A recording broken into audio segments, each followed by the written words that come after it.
Everyone, Ed Bates again from Kilworth Chiropractic Clinic, and welcome to today's Daily Dose. So, a condition we hear an awful lot about these days is carpal tunnel syndrome. It seems that every man and his dog has been diagnosed with carpal tunnel syndrome recently, yet carpal tunnel syndrome is a very specific condition and something that's very much, I believe, misunderstood and indeed misdiagnosed. So, what is it? Well, it's a condition that affects these fingers here.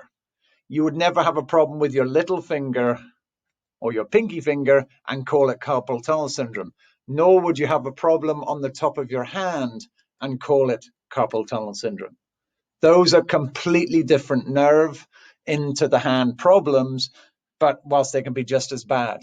But carpal tunnel syndrome, like any problem in the hand, wrist, and fingers, is more often than not a neck problem first. So we must check the neck, especially where the nerves go down the arm to that area again. It's only common sense. So if you look at the neck, the nerves of the neck here, oops, let's switch it on. The nerves from the neck here go down the arm and they then supply into the hand. So it only makes sense to check this from there. So if you look in any neuroanatomy textbook, you can see exactly what area, the nerve that's involved with carpal tunnel syndrome, what it affects, where it comes from. And the books will specifically tell you that it's the median nerve, which comes from cervical vertebra number 5, 6, and 7, and basically goes down to that area.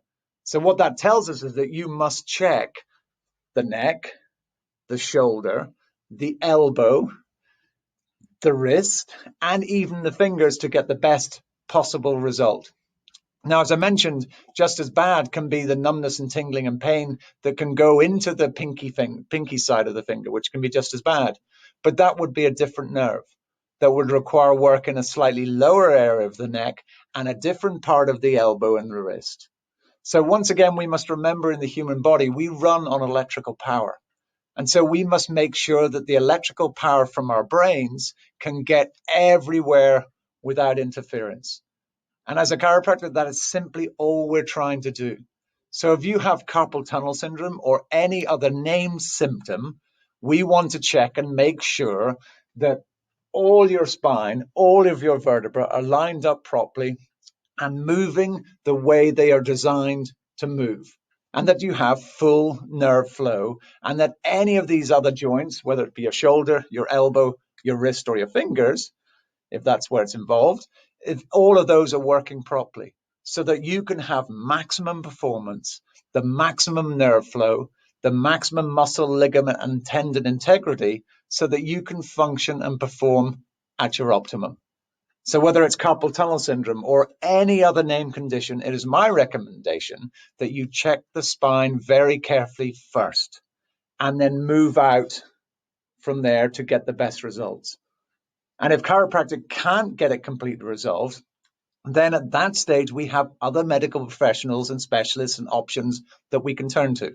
But unfortunately, so many people resort to surgery first, which is obviously risky at the best of times. So I would strongly recommend taking a simpler and safer chiropractic approach first.